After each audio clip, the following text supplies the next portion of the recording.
नैनीताल जाने में कितना खर्चा आया, बस से जाना अच्छा रहेगा या ट्रेन से? मैंने सारी ड्रेस जो है वो कहाँ से ली थी? Hi everyone, welcome back to our channel Simi Vixo. कैसे हो आप लोग? आई होप आप लोग बहुत अच्छे होंगे। एंड गाइस, यहाँ पर मैं रेडी हो गई थी। मैंने सोचा 2-3 रोटी बना देती हूँ, सब लोग खाना खा लेंगे और खाना खिलाने के बाद मैं फिर जाऊँगी सैलून पर। एंड आज आपसे बहुत सारी बातें करनी है, तो ब्लॉग में बने रहना। तो गाइस, अभी मैं आई हूँ सैलून पे एंड 2 दिन मैं बाहर थी और उसके बाद सैलून पे आने के बाद बहुत ही ज़्यादा अच्छा सा फील हो रहा है। लेकिन ना वेदर को लेकर के बिल्कुल अच्छा फील नहीं हो रहा है, क्योंकि वहाँ जो टेम्परेचर था ना, वहाँ 17 से 18 टेम्परेचर था एंड यहाँ पे जो है मतलब 40 ही रह रही है, 40 प्लस ही रह रही है। इतनी ज़्यादा गर्मी हो रही है। तो मैं आपको बता दूं कि आप लोगों ने क्वेरी किया था कि नैनीताल जाने में बस के टिकट का क्या खर्चा आया, वहाँ पे रहने खाने पीने सारी चीज़ों में कितना खर्चा आया था। और मैं ये भी बता दूं, हम लोग 4 फैमिली गए थे। 4 फैमिली ऐसे मैं बता देती हूँ आपको कि जैसे मैं, मेरी भतीजी मतलब हस्बैंड वाइफ एंड जो साथ में गए थे वो मेरे नेबर हैं, तो वो अपनी 2 फैमिली गए थे। तो ये चारों का खर्चा मिला करके वो मैं सारी डिटेल्स में बताऊंगी आपको कि एक एक चीज़ आप कैसे जा सकते हो। और ये वीडियो आपके लिए बहुत ज़्यादा हेल्पफुल रहने वाला है अगर आप नैनीताल जाने का प्लान कर रहे हो, क्योंकि अभी भी 10 दिन की छुट्टियां हैं बच्चों की। अगर आप प्लान कर रहे हो तो आप जाओ, क्योंकि बहुत अच्छी जगह है। उससे पहले मैं आपको बता दूं कि मैंने एक बहुत प्यारी सी ईयरिंग्स पहन रखी है, जो कि मैंने मीशो से ऑर्डर किया था। इसका पूरा ये सेट आया था, ये देखो, ये पूरा सेट आया था। अभी ये बिल्कुल इस तरह से मैसी हो गया है, क्योंकि अभी मैंने निकाल के पहना है कुछ इसमें से। एंड ये बहुत ही रिजनेबल प्राइस में आया था, ये 300 के अराउंड आया था। एंड ये फ्लिपकार्ट पे भी अवेलेबल है, मिंत्रा पे भी अवेलेबल है। ऐसे पूरी सेट जो है ये अवेलेबल है, तो मैं प्रोडक्ट को टैग कर दूंगी तो आप वहाँ से बाय कर सकते हो। बहुत ही ज़्यादा अच्छा और दिखने में बहुत ज़्यादा प्यारा लग रहा है, क्वालिटी बहुत सुपर्ब है। चलिए अब नैनीताल के ट्रिप को लेकर के आ जाते हैं, जो कि बहुत ही सुपर्ब था। एंड आपको मैं बता दूं कि ये हंसने वाली ही बात होगी और आप लोग भी आश्चर्य करोगे, लेकिन मैं फिर भी आप लोग से डिस्कस जरूर करूँगी कि मैं शादी के 6 साल के बाद कहीं ट्रिप पे गई थी, ठीक है। क्योंकि जब मेरी शादी हुई थी तो उसके बाद कोरोना आ गया था एंड कोरोना आने के बाद हम लोग दो ढाई साल तो ऐसे ही मतलब चला गया, वो पता ही नहीं चला वो 2-2.5 साल कैसे चला गया। 3 साल आप समझ लो, क्योंकि लोग बहुत दिनों तक सहमे हुए थे कोरोना को लेकर के। और वो जो दौर था वो सच में बहुत ज़्यादा मतलब बहुत ज़्यादा क्रिटिकल था।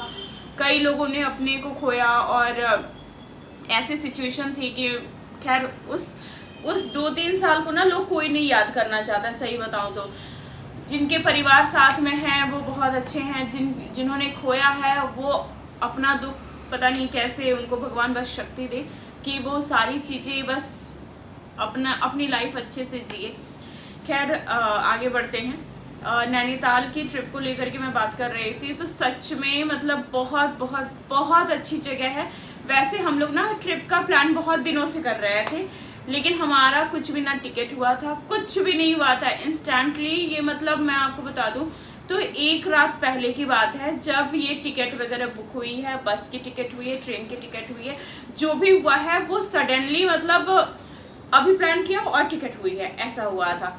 क्योंकि हम पहले शिमला जाने वाले थे, फिर हम कई जगह जाने वाले थे, तो लास्ट में हमारा ये बना कि हम नैनीताल चलते हैं। उसमें भी हम लोग कंफ्यूज थे कि वहाँ का टेम्परेचर क्या होगा, कुछ भी नहीं पता। लेकिन जब हम लोग देखे थे ना तो 20 के अराउंड था, तो हम लोगों को लगा कि उतनी मतलब ठंड नहीं रहेगी। लेकिन जैसे वहाँ पे हम लोग गए और शाम का टाइम आया तो सच में वहाँ ठंड हो रही थी। चलो बड़ों को तो कैसे भी चल जाता है, लेकिन बच्चों को सच में, बच्चों के लिए ठंड है, मतलब उनके लिए स्वेटर वगैरह ज़रूरी है, मतलब गर्म कपड़ा ज़रूर रखना आप लोग। एंड हम लोग जब प्लान किए थे तो हमारी बस की टिकट जो हुई थी वो मैं आपको बता दूं तो 1200 पर हेड, हाँ 1200 पर हेड के करीब हुआ था। एंड पहले तो उससे ज़्यादा हो रहा था, फिर क्योंकि आप डिफरेंट बस का पता करोगे ना तो डिफरेंट आपको कॉस्ट पता चलेगा। लेकिन हम लोग जिससे गए थे उससे 1200 या 1000 ऐसे कुछ था, उससे ज़्यादा नहीं था। ये हो गया, हमारा सबका टिकट हो गया। एसी वाला था तो फिर हम कुछ का स्लीपर बुक हुआ था, कुछ का सिट इन बुक हुआ था। तो ऐसे करके हम लोग गए, क्योंकि सडनली प्लान बनेगा तो ऑब्वियस है ऐसे ही जाएंगे सब लोग। फिर हम लोगों ने तैयारी की, सारी चीज़ें पैकिंग वगैरह किया एंड वहाँ गए। वहाँ पे जब हम लोग पहुँचते हैं ना, तो वहाँ पे एक चीज़ प्रॉब्लम हुई थी, शायद आप लोग जाएं तो ये चीज़ थोड़ा सा ध्यान में रखिएगा कि होटल पहले से बुक करके आप लोग रखना। दूसरे, क्योंकि उसमें टाइम ज़्यादा है ना, आप वहाँ जा करके, अब हम वहाँ पहुँचे और बारिश बहुत तेज़ होने लगी, तो हम डेढ़ से 2 घंटे हम स्टिल खड़े रहे एक जगह पे, क्योंकि बारिश तेज़ हो रही थी एंड ठंड लग रही थी। तो इसलिए हम लोग बाहर जा करके होटल नहीं ढूंढ पाए।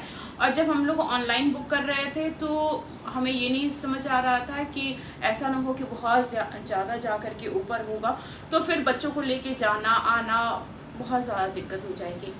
लेकिन हम लोग वहाँ जाके किए। तो ये काम आप पहले करना कि आप होटल पहले बुक कर लेना, कि थोड़ा सा मतलब ठीक रहेगा। एंड जिस होटल में हम रुके थे उसका बहुत सारी चीज़ें बहुत अच्छी थी, तो वहाँ पे आप स्टे कर सकते हो। एंड डिटेल्स जो है मैं डिस्क्रिप्शन में डाल दूँगी, तो आप नंबर कॉल करके आप बुक करवा सकते हो।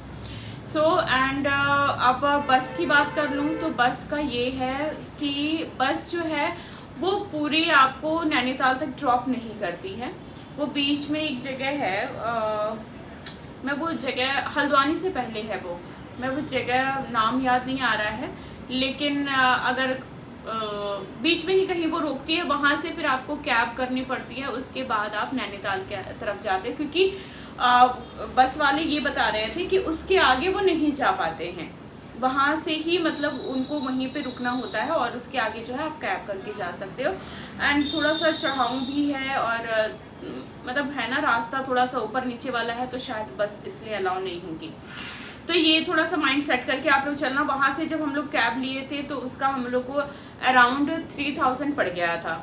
3000, हाँ 3000 हमें पड़ गया था। और हम लोग सब लोग एक ही जो 8 सीटर वाली जो होती है उसी में हम लोग सब लोग एडजस्ट करके वहाँ तक गए। नैनीताल बारिश होने लगी, जिसके कारण हमारा 2 घंटे एकदम बर्बाद हो गया था। हम लेक के पास ही खड़े थे, लेकिन हम लेक के पास नहीं जा पा रहे थे, ठीक है, क्योंकि बारिश हो रही थी, जिसकी वजह से हम नहीं जा पा रहे थे। एंड 2 घंटा हमारा वेस्ट हुआ था, 2 से 3 घंटे आप मान लो वेस्ट हो गया था हमारा। फिर इसके बाद होटल गए हम। होटल जाने के बाद फिर हम रेडी हुए। रेडी होने के बाद, क्योंकि शाम में 5 बजे तक ही वो लेक में आप बोटिंग कर सकते हो, नहीं तो फिर उसके बाद बंद हो जाता है। तो हम 5 बजे से पहले ही जल्दी फटाफट हम लोग रेडी हुए, फ्रेश हुए, फिर कुछ खाया हम लोगों ने, फिर हम लोग बोटिंग के लिए निकल गए। और बोटिंग का व्यू, वाव, मतलब सच बताऊं तो वो एक्सपीरियंस मेरे लिए सबसे सबसे सबसे ज़्यादा अच्छा था। इतना अच्छा लग रहा था, इतना अच्छा लग रहा था। हाँ, कुछ लोगों ने सवाल किया था कि फैशन के चक्कर में उन्होंने वो सेफ गार्ड वाली जो बेल्ट होती है वो नहीं पहना था मैंने।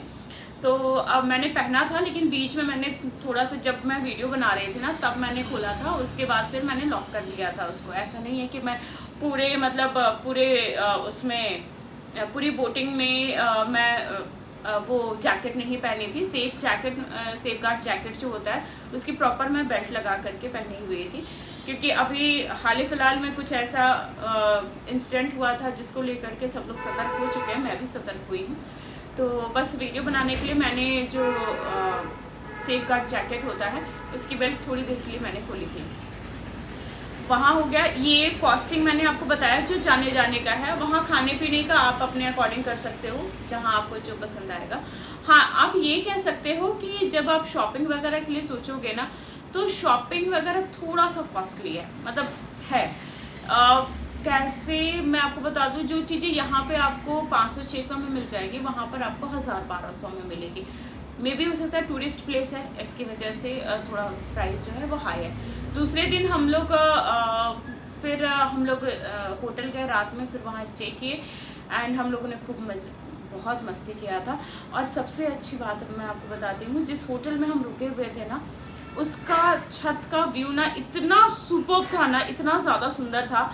मतलब पूरी लेक दिखती थी और पूरा पहाड़, मतलब जस्ट इमेजिन कि आप अगर सुबह सुबह उठ करके आप ऐसा कुछ देख रहे हो तो कितना अच्छा फील होता है, खास करके जब गर्मी से जाए और ठंड में वहाँ पे जाए। तो ये था। एंड फिर हम लोगों ने दूसरे दिन जो है वो पूरे धाम की हम लोगों ने पूरे धाम, हम लोग हर धाम गए थे और दर्शन किए थे। और हम लोग जहाँ विवाह मूवी की शूटिंग हुई थी, वो गाना जो है मिले होंगे राधा कृष्ण यही किसी वन में, ये गाना जहाँ पे शूट हुआ था वहाँ पे भी हम लोग गए थे। वहाँ गोलू देवता मंदिर कहते हैं उसे। फिर हम लोग मुक्तेश्वर धाम भी गए थे, हम लोग कैची धाम भी गए थे। थोड़ा सा लेट होने की वजह से हम थोड़ी थोड़ी ही चीज़ें कवर कर पाए, लेकिन हाँ, और हम मतलब हस्बैंड के पास छुट्टियाँ कम थी, जिसकी वजह से और भी हम वहाँ स्टे नहीं कर सकते थे। तो हम लोग दूसरे दिन रिटर्न आए। रिटर्न जो हम लोग आए थे वो हम लोग की ट्रेन की टिकट हुई थी, हम लोग काठगोदाम से ट्रेन अपनी पकड़े थे। एंड हमारा जो था लोकल था, वो सॉरी स्लीपर था। तो स्लीपर के प्राइस भी बहुत ज़्यादा कम थे, आई थिंक मुझे लगता है 200 के कुछ अराउंड थे बस। तो ये था क्योंकि हमें वो एसी वाला टिकट नहीं मिल पा रहा था, एसी बॉगी वाला, क्योंकि टिकट पूरी फुल थी। जो मिला हम लोग उसी से वापस आए। तो टोटल मिला के अगर आप अपने ऊपर खर्चा देखोगे ना, तो मुझे लगता है हर फैमिली के ऊपर आई थिंक 10 से 15 हज़ार का खर्चा आया है बस, हर फैमिली। जो कि हम बच्चे को सारी चीज़ें करते हुए, बच्चे का फ्रूट्स, दूध, और क्योंकि जो बच्चे के साथ जाते हैं तो उनका एक्स्ट्रा खर्चा होता है, उनकी सारी चीज़ों को लेकर के हमें देखना पड़ता है, उनके खिलौने, ये वो फलाना टिकाना, बहुत सारी चीज़ें ब्ला ब्ला ब्ला, ये सारी चीज़ें देखनी पड़ती है। तो हम लोग पूरे आराम से रहे थे, 2 दिन स्टे भी किया था हम लोगों ने वहाँ पे, 2 नाइट्स स्टे किया था। सब कुछ को मिला करके अगर पर हेड, हम लोग 4 फैमिली गए थे, तो पर हेड 10 से 15 हज़ार के बीच में हमारा खर्चा हुआ था। अगर आप सिंगल जा रहे हो तो आप अपने हाथ में एटलीस्ट 25 हज़ार लेके चलो, उससे कम खर्चा मुझे लग रहा है मुश्किल है। लेकिन अगर हाँ बच्चा नहीं है तो आई थिंक 20 हज़ार में भी आपका हो जाएगा। एंड आप प्री प्लान करके जा रहे हो तो हो सकता है उससे भी कम हो आपका।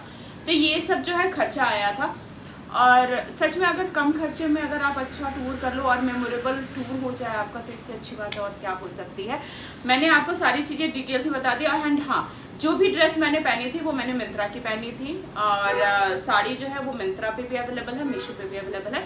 सारे प्रोडक्ट मैं टैग कर दूंगी, आप वहाँ से बाय कर सकते हो। मैंने पहले भी ब्लॉग में टैग किया है प्रोडक्ट, क्योंकि जो मैंने मैक्सी ड्रेस पहनी थी उसको लेकर के आप लोगों ने बहुत तारीफ़ की थी, एंड साड़ी जो पहना था उसको लेकर के भी बहुत तारीफ़ की थी आप लोगों ने।